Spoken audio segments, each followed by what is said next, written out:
Video में हम पढ़ेंगे भारत सरकार अधिनियम 1919 या फिर मॉन्टेग्यू चेम्सफोर्ड सुधार। तो मॉन्टेग्यू भारत मंत्री था या भारत सचिव था, जबकि चेम्सफोर्ड भारत का गवर्नर जनरल था। तो भारत सरकार अधिनियम 1919 को मॉन्टेग्यू चेम्सफोर्ड सुधार भी कहा जाता है। तो भारत सरकार अधिनियम 1919 में हमें 3 बातें पढ़नी हैं। सबसे पहले इसकी भूमिका, उसके बाद में इस अधिनियम की विशेषताएं, और फिर उसके बाद में इसका मूल्यांकन देखेंगे और इसकी थोड़ी सी समस्या भी। तो सबसे पहले देखते हैं इसकी भूमिका। 1919 के अधिनियम का तात्कालिक कारण 1916 का होम रूल आंदोलन तथा मॉन्टेग्यू चेम्सफोर्ड आयोग की रिपोर्ट थी। इस अधिनियम का यह भरसक प्रयास था कि किसी भी प्रकार से भारत के एक प्रभावशाली वर्ग को कम से कम 10 वर्ष के लिए ब्रिटिश साम्राज्य का समर्थक बना लिया जाए। तो ये हो गई इसकी भूमिका। तो जो 1919 का अधिनियम है वो क्यों लाया गया था? क्योंकि भारतीय होम रूल आंदोलन चला रहे थे। तिलक और एनी बेसेंट के नेतृत्व में होम रूल आंदोलन चल रहा था। भारतीय स्वशासन की मांग कर रहे थे। तो भारतीयों को संतुष्ट करने के लिए या थोड़े दिन तक उनको बहकाने के लिए 1919 का अधिनियम लाया गया था, ताकि भारतीय संतुष्ट रहें और स्वशासन की मांग न करें। तो ये हो गई इसकी भूमिका। अब देखते हैं 1919 के अधिनियम की विशेषताएं। तो पहली विशेषता है प्रांतों में द्वैध शासन तथा आंशिक उत्तरदायी शासन की स्थापना। 1919 के अधिनियम की सबसे महत्वपूर्ण विशेषता यह थी कि इसके द्वारा प्रांतों में आंशिक उत्तरदायी शासन अर्थात द्वैध शासन की स्थापना की गई। तो द्वैध शासन को क्या बोलते हैं? आंशिक उत्तरदायी शासन।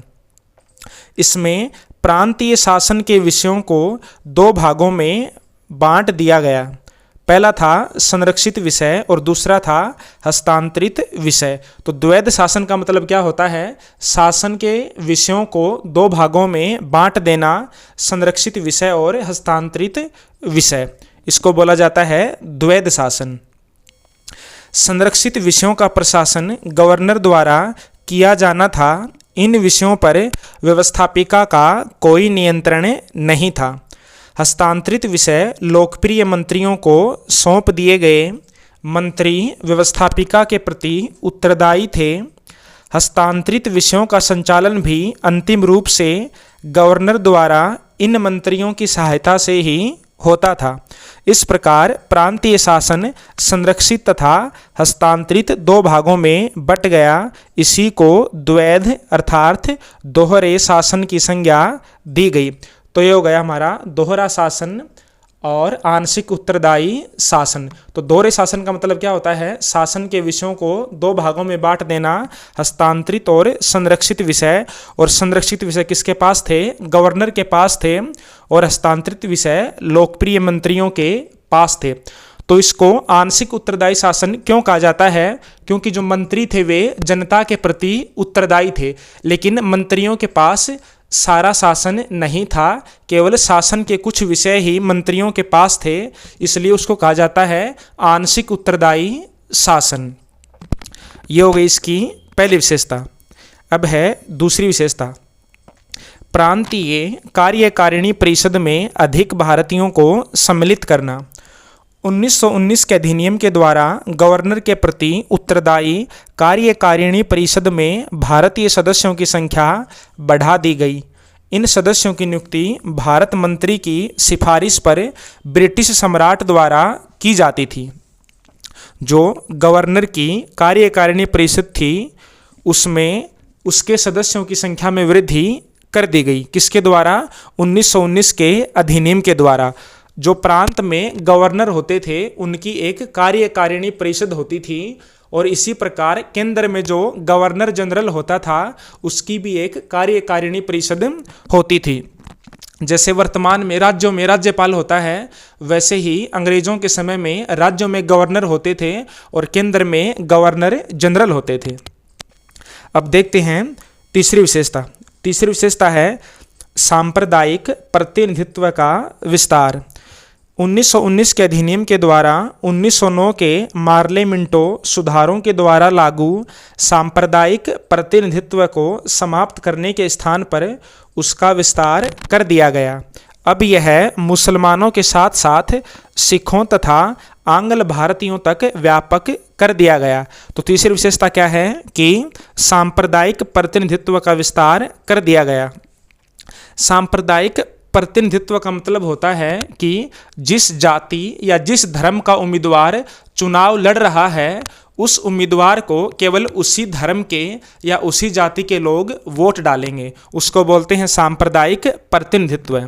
तो जो 1909 के अधिनियम के द्वारा सांप्रदायिक प्रतिनिधित्व मुसलमानों के लिए लागू किया गया था, वह प्रणाली 1919 के अधिनियम के द्वारा और अधिक विस्तारित कर दी गई। यह सिखों और आंग्ल भारतीय यानी कि एंग्लो इंडियंस के लिए भी लागू कर दी गई। अब है चौथी विशेषता। चौथी है प्रांतीय विधायिनी परिषदों का पुनर्गठन। तो विधायिनी परिषद का मतलब होता है राज्यों की व्यवस्थापिकाएं। जैसे वर्तमान में राज्यों में विधानसभाएं होती हैं, वैसे ही ब्रिटिश भारत में राज्यों में या प्रांतों में विधायिनी परिषदें होती थी। इस अधिनियम के द्वारा प्रांतीय विधायिनी परिषदों की सदस्य संख्या में वृद्धि कर दी गई। बड़े प्रांतों की परिषदों में अधिक से अधिक 110 और छोटे प्रांतों की परिषदों में कम से कम 60 सदस्य रखने की व्यवस्था की गई। इन सदस्यों में कम से कम 80% सदस्य निर्वाचित होने आवश्यक थे। अब देखते हैं पांचवी विशेषता। पांचवी है केंद्रीय कार्यकारिणी परिषद में अधिक भारतीयों की नियुक्ति। 1919 के अधिनियम के द्वारा केंद्रीय कार्यकारिणी परिषद में यानी कि गवर्नर जनरल की कार्यकारिणी परिषद में भारतीयों की संख्या 1 से बढ़ाकर 3 कर दी गई। अब देखते हैं छठी विशेषता। छठी विशेषता है शक्ति विभाजन। 1919 के अधिनियम के द्वारा केंद्रीय और प्रांतीय सरकारों के बीच शक्तियों का विभाजन भी किया गया। ऐसे विषय जो लगभग सारे देश से संबंधित थे वे केंद्र के अधीन रखे गए तथा प्रांतीय हितों से संबंधित विषय प्रांतों के अंतर्गत रखे गए। अब देखते हैं सातवीं विशेषता। द्विसदनात्मक केंद्रीय व्यवस्थापिका का निर्माण। द्विसदनात्मक मतलब ऐसी व्यवस्थापिका जिसके 2 सदन होते हों। जैसे भारत की संसद में 2 सदन होते हैं, लोकसभा और राज्यसभा। इस अधिनियम के द्वारा केंद्रीय स्तर पर एक सदनात्मक व्यवस्थापिका के स्थान पर द्विसदनात्मक व्यवस्थापिका की स्थापना की गई। जो 1919 का अधिनियम है उससे पहले जो केंद्रीय व्यवस्थापिका थी वह एक सदनात्मक थी, उसमें केवल एक ही सदन था।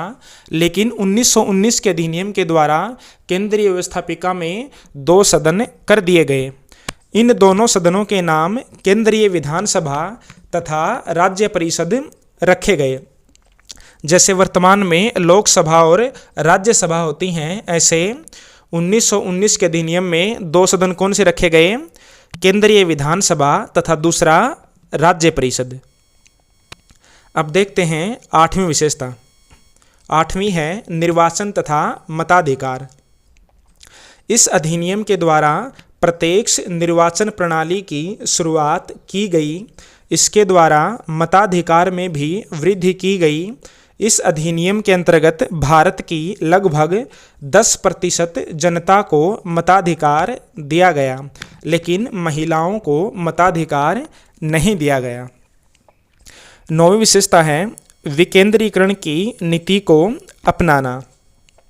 1919 के अधिनियम के द्वारा केंद्रीकरण की उस नीति को समाप्त कर दिया गया जो लॉर्ड कर्जन के समय अपनी चरम सीमा पर पहुंच गई थी। इस अधिनियम के द्वारा प्रशासन और राजस्व के कुछ विषयों का विकेंद्रीकरण किया गया। प्रांतों को पहली बार ऋण लेने तथा कर लगाने का अधिकार प्रदान किया गया। तो 1919 के अधिनियम के द्वारा क्या किया गया, विकेंद्रीकरण को अपनाया गया। देखो, दो शब्द होते हैं या दो शब्दावली होती हैं, एक होता है केंद्रीकरण और दूसरा होता है विकेंद्रीकरण। तो केंद्रीकरण का मतलब होता है सारी की सारी शक्ति एक जगह पर केंद्रित हो जाना, और विकेंद्रीकरण का मतलब होता है शक्तियों का विभाजन कर देना। कुछ शक्तियां केंद्र के पास हो जाएं और कुछ प्रांतों के पास हो जाएं, उसको बोलते हैं विकेंद्रीकरण। 10वीं विशेषता है केंद्र में अनुत्तरदायी शासन। 1919 के अधिनियम के द्वारा प्रांतों में तो आंशिक उत्तरदायी शासन की स्थापना की गई, लेकिन केंद्रीय स्तर पर पहले की तरह ही अनुत्तरदायी शासन को बनाए रखा गया।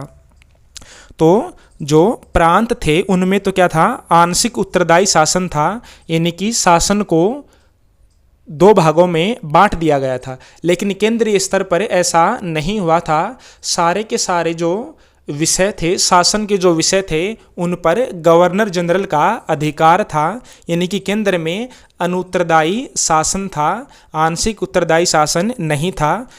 जब 1935 का अधिनियम आएगा तो उसमें जो ये द्वैध शासन है या आंशिक उत्तरदायी शासन है, इसको प्रांतों से हटा करके केंद्रीय स्तर पर लागू कर दिया जाएगा। लेकिन 1919 के अधिनियम में केंद्रीय स्तर पर अनुत्तरदायी शासन ही बना रहा। अब देखते हैं इस अधिनियम की समस्या और उसका मूल्यांकन। 1 अप्रैल 1921 से भारत के 8 प्रांतों बंगाल, बिहार, मद्रास, असम, बम्बई, संयुक्त प्रांत, मध्य प्रांत और पंजाब में द्वैध शासन की व्यवस्था को लागू कर दिया गया। 1932 में उत्तर पश्चिमी सीमा प्रांत में भी इसे लागू कर दिया गया। लगभग 15 वर्षों तक द्वैध शासन का यह प्रयोग जारी रहा, लेकिन इसे पर्याप्त सफलता नहीं मिल पाई। इस अधिनियम द्वारा प्रांतीय शासन का जो विभाजन किया गया था, यानी कि जो द्वैध शासन लागू किया गया था, वह अविवेकपूर्ण तथा अव्यवहारिक था। इसके कारण शासन के विभिन्न विभागों में मतभेद उत्पन्न होने लगे। महत्वपूर्ण विषय जैसे वित्त, सिंचाई, कानून व्यवस्था, शिक्षा, कारखाने, बिजली, श्रम आदि संरक्षित श्रेणी में रखे गए। इन विषयों पर गवर्नर की कार्यकारिणी परिषद का ही नियंत्रण था। कम महत्व के विषय मंत्रियों को हस्तांतरित किए गए, यानी कि जो संरक्षित विषय थे या जो आरक्षित विषय थे वे ज़्यादा महत्वपूर्ण थे और उन पर गवर्नर का अधिकार था या गवर्नर की कार्यकारिणी परिषद का अधिकार था। लेकिन जो कम महत्व के विषय थे वे मंत्रियों को हस्तांतरित कर दिए गए।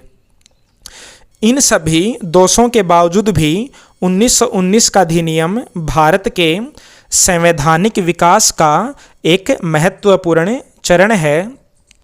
इस अधिनियम में पूर्णतः ही न सही लेकिन कम से कम आंशिक उत्तरदायी शासन की स्थापना तो हुई। इससे भारतीयों का प्रतिनिधित्व बढ़ा। भारत मंत्री के वेतन व भत्तों को भारतीय राजस्व से न दिया जाकर ब्रिटिश राजस्व से दिया जाने लगा। तो ये हो गया इसका समस्या और मूल्यांकन, और ये हो गया हमारा 1919 का अधिनियम और उसकी विशेषताएं।